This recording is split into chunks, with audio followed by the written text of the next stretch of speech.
রাজনীতির মঞ্চে সবচেয়ে বিপজ্জনক মুহূর্ত হলো বিদায়ের সময়। কারণ তখন আর ক্ষমতার ভয় থাকে না, মুখের তালাও খুলে যায়। যে কথা ক্ষমতায় থাকতে বলা যায় না, সেটা বেরিয়ে আসে বিদায়ের পরে।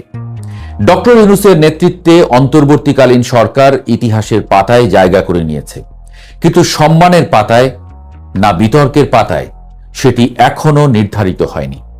বরং যত দিন যাচ্ছে ততই নতুন নতুন প্রশ্ন জন্ম নিচ্ছে।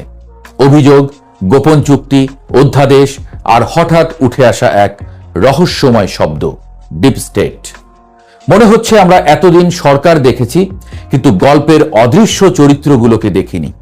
এখন প্রশ্ন, কার নাচের পুতুল ছিলেন ডক্টর ইউনূস?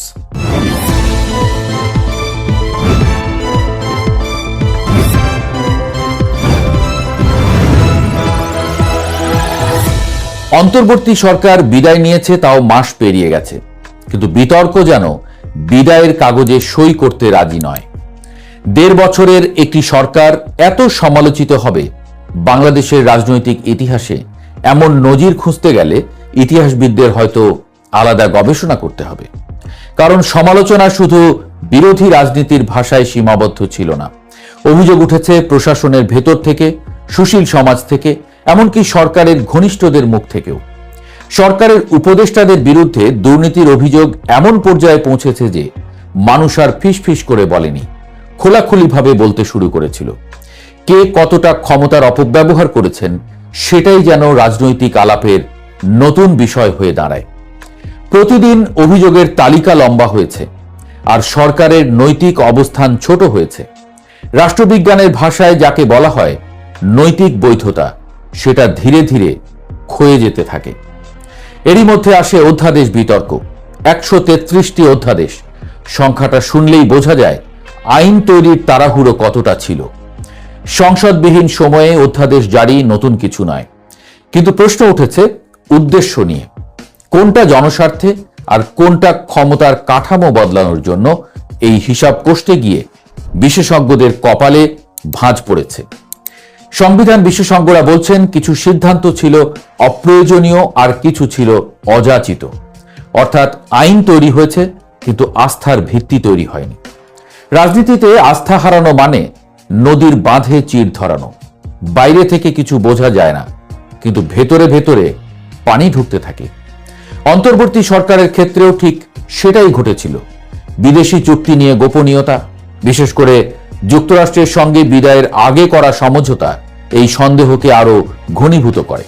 আশ্চর্যের বিষয় হলো, যারা একসময় সরকারের নীতিগত সমর্থক ছিলেন তারাই পরে প্রশ্ন তুলতে শুরু করেন। থিঙ্ক ট্যাঙ্কগুলো প্রকাশ্যে সমালোচনায় নামলে বোঝা যায় বাতাসের দিক বদলাচ্ছে। ঠিক তখনই এবার স্বাধীনতা দিবসে এক রাজনৈতিক বিস্ফোরণ ঘটে। সাবেক ছাত্র উপদেষ্টা আসিফ মাহমুদ সজীব ভুঁইয়ার বক্তব্য যেন শান্ত পানিতে নিক্ষিপ্ত পাথর, তরঙ্গ ছড়িয়ে পড়ে সারা দেশে। তিনি দাবি করেন সরকারের শুরুতেই শক্তিশালী এক ডিপ স্টেট অন্তর্বর্তী সরকারকে দীর্ঘদিন ক্ষমতায় রাখার প্রস্তাব দিয়েছিল। শর্ত ছিল কিছু রাজনৈতিক বাস্তবতা নিয়ন্ত্রণে রাখতে হবে, বিশেষ করে নির্বাচনকে এমনভাবে সাজাতে হবে যাতে নির্দিষ্ট শক্তিগুলো সুবিধা পায়। এই বক্তব্য রাজনীতির পর্দা হঠাৎ সরিয়ে দেয়। কারণ রাজনীতিতে অভিযোগ নতুন নয়, কিন্তু ভেতরের মানুষ যখন ভেতরের কথাই বলে তখন গল্প আর গল্প থাকে না, ইতিহাসের উপকরণ হয়ে যায়। আসিফ মাহমুদ পরে ব্যাখ্যা দিলেও রহস্য ঘনীভূত হয়, কমে না। তিনি নাম বলেননি, কিন্তু ইঙ্গিত রেখে গেছেন। আর রাজনীতিতে ইঙ্গিত কখনো কখনো ঘোষণার চেয়েও শক্তিশালী। ডিপ স্টেট শব্দটা শুনতে রহস্যময়, কিন্তু ধারণাটা পুরনো। রাষ্ট্রের দৃশ্যমান ক্ষমতার বাইরে থাকা প্রভাবশালী শক্তিগুলোর সমষ্টিকে বোঝাতে এই শব্দ ব্যবহার করা হয়। নির্বাচিত সরকার আসে যায়, কিন্তু কিছু শক্তি স্থায়ী থাকে, নীতি নির্ধারণে প্রভাব ফেলে, ক্ষমতার ভারসাম্য নিয়ন্ত্রণ করে। তুরস্কে এর উৎপত্তি, পরে যুক্তরাষ্ট্র সহ বিশ্ব রাজনীতিতে এটি আলোচিত ধারণা হয়ে ওঠে। ডোনাল্ড ট্রাম্প ক্ষমতায় এসে এই শব্দটিকে নতুন রাজনৈতিক অস্ত্রে পরিণত করেন। তিনি দাবি করেছিলেন নির্বাচিত সরকারের বাইরে এক অদৃশ্য কাঠামো আমেরিকার নীতি নিয়ন্ত্রণ করে। ক্ষমতায় এসেই নির্বাহী আদেশের বন্যা বইয়ে তিনি সেই কাঠামো ভাঙার চেষ্টা করেছিলেন। যদিও বাস্তবে কতটা সফল হয়েছেন তা বিতর্কিত, কিন্তু একটি বিষয় স্পষ্ট, ডিপ স্টেট ধারণা এখন বিশ্ব রাজনীতির আলোচনার স্থায়ী অংশ। বাংলাদেশের প্রেক্ষাপটে এই ধারণা নতুনভাবে আলোচনায় আসে অন্তর্বর্তী সরকারের সময়। সরকার ক্ষমতা নেওয়ার পর আন্তর্জাতিক সংস্থা ও পশ্চিমা প্রভাব উল্লেখযোগ্যভাবে বেড়ে যায়। অর্থনৈতিক সংস্কার, রাজনৈতিক রূপান্তর, সব জায়গায় বিদেশি পরামর্শ দৃশ্যমান হয়ে ওঠে। ফলে প্রশ্ন ওঠে, সিদ্ধান্তগুলো কতটা স্থানীয় বাস্তবতা থেকে এসেছে আর কতটা বাহ্যিক চাপ থেকে। আসিফ মাহমুদ দাবি করেছিলেন সরকার এই প্রস্তাব প্রত্যাখ্যান করেছিল গণতন্ত্রের স্বার্থে, কিন্তু বাস্তব ঘটনা প্রবাহ অন্য গল্প বলে। প্রথম 10 মাসে নির্বাচন নিয়ে সরকারের অনীহা ছিল প্রকাশ্য। সংস্কারের কথা বলা হচ্ছিল, নির্বাচন যেন দূরের কোনো বিষয়। উপদেষ্টাদের বক্তব্যে বারবার দীর্ঘমেয়াদী ক্ষমতার ইঙ্গিত পাওয়া যায়।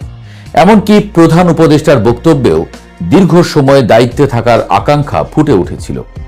রাজনীতির একটি অলিখিত নিয়ম আছে, ক্ষমতা কখনো শূন্যস্থান পছন্দ করে না।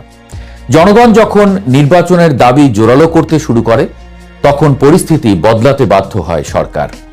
রাজনৈতিক চাপ, অর্থনৈতিক সংকট এবং জন অসন্তোষ মিলিয়ে এমন এক বাস্তবতা তৈরি হয় যেখানে নির্বাচন ছাড়া আর কোনো সম্মানজনক প্রস্থান পথ খোলা রাখেনি।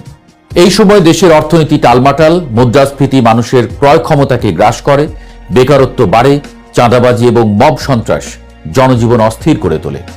অথচ সরকারের মনোযোগ ছিল নীতিগত পরীক্ষা নিরীক্ষায়। জনগণের দৃষ্টিতে এটি হয়ে ওঠে বাস্তবতা থেকে বিচ্ছিন্ন এক প্রশাসন, যেখানে নীতির ভাষা ছিল কিন্তু মানুষের স্বস্তি ছিল না। ধীরে ধীরে অভিযোগ উঠতে থাকে, সরকারের ভেতরেই একটি শক্তিশালী অংশ নির্বাচন বিলম্বিত করতে চাইছিল। নানা কৌশল, রাজনৈতিক উত্তেজনা, সামাজিক অস্থিরতা সবকিছুকে ব্যবহার করা হচ্ছিল সময় বাড়ানোর হাতিয়ার হিসেবে। অভিযোগগুলো অস্বীকার করা যায়নি, প্রতিবাদও খুব একটা শোনা যায়নি। নীরবতা কখনো কখনো স্বীকারোক্তির মতো শোনায়। এ সময় সরকারের কিছু সিদ্ধান্ত আরও বিতর্ক বাড়ায়। আঞ্চলিক নিরাপত্তা ইস্যু, বন্দর ব্যবস্থাপনা, অর্থনৈতিক সংস্কার, আন্তর্জাতিক চুক্তি সবকিছু মিলিয়ে একটি ধারণা তৈরি হয় যে রাষ্ট্রীয় অগ্রাধিকারের চেয়ে অন্য কোনো এজেন্ডা বেশি গুরুত্ব পাচ্ছে। জনগণের চোখে তখন সরকার আর নিরপেক্ষ মধ্যস্থতাকারী নয়, বরং কোনো বৃহত্তর খেলায় অংশগ্রহণকারী। এই জায়গায় এসে প্রশ্নটা সবচেয়ে কঠিন হয়ে দাঁড়ায়, ডক্টর ইউনূস কি সত্যিই সিদ্ধান্তের কেন্দ্রে ছিলেন, নাকি বৃহত্তর শক্তির কৌশলে পরিচালিত এক প্রতীকী নেতৃত্ব? ইতিহাসে এমন উদাহরণ কিন্তু কম নয়, যেখানে ব্যক্তি বড় ছিল কিন্তু ক্ষমতার নিয়ন্ত্রণ ছিল অন্যত্র। মঞ্চে নায়ক দাঁড়িয়ে থাকেন কিন্তু নাটকের স্ক্রিপ্ট লেখা হয় পর্দার আড়ালে। বাংলার আরেকটি প্রবাদ আছে, নাচতে না জানলে উঠান বাঁকা। কিন্তু এখানে উল্টো প্রশ্ন উঠছে, উঠান কি সত্যিই বাঁকা ছিল, নাকি নাচের তালই অন্য কোথাও থেকে নির্ধারণ হচ্ছিল? অন্তর্বর্তী সরকারের কর্মকাণ্ড বিশ্লেষণ করলে মনে হয় সিদ্ধান্তগুলো অনেক সময় একই দিকে ঝুঁকেছে, যেদিকে আন্তর্জাতিক ও অদৃশ্য শক্তির স্বার্থ মিলেছে। তাই আজ সবচেয়ে বড় প্রয়োজন দোষারোপ নয়, সত্য অনুসন্ধান। কে কোথায় অর্থ পাচার করেছে, কে নির্বাচন প্রভাবিত করতে চেয়েছে, কারা ক্ষমতা দীর্ঘায়িত করতে চেয়েছিল, এই প্রশ্নগুলোর উত্তর বের হলে হয়তো ডিপ স্টেট রহস্যের জট খুলবে। গণতন্ত্র শুধু ভোটের মাধ্যমে টিকে থাকে না, সত্য উদ্ঘাটনের সাহসের উপরও দাঁড়িয়ে থাকে। শেষ পর্যন্ত ইতিহাসের আদালত খুব ধীর কিন্তু নির্মম। সময় সব পর্দা সরিয়ে দেয়, তখন ব্যক্তি নয় সিদ্ধান্তই বিচার পায়। অন্তর্বর্তী সরকারের ঘটনা প্রবাহ আমাদের সেই পুরনো শিক্ষা আবার মনে করিয়ে দেয়। রাষ্ট্র পরিচালনা শুধু সৎ উদ্দেশ্যে হয় না, প্রয়োজন স্বচ্ছতা, জবাবদিহিতা এবং জনগণের আস্থা। কারণ জনগণ যখন বিশ্বাস হারায় তখন ক্ষমতা থাকে কিন্তু বৈধতা থাকে না। আর বৈধতা ছাড়া ক্ষমতা ঠিক পুতুল নাচের মতো, নড়াচড়া আছে, প্রাণ নেই। এই কারণেই আজ প্রশ্ন উঠছে, ইতিহাস কি ডক্টর ইউনূসকে একজন সংস্কারক হিসেবে মনে রাখবে, নাকি সময়ের মঞ্চে দাঁড়িয়ে থাকা এক নাচের পুতুল হিসেবে?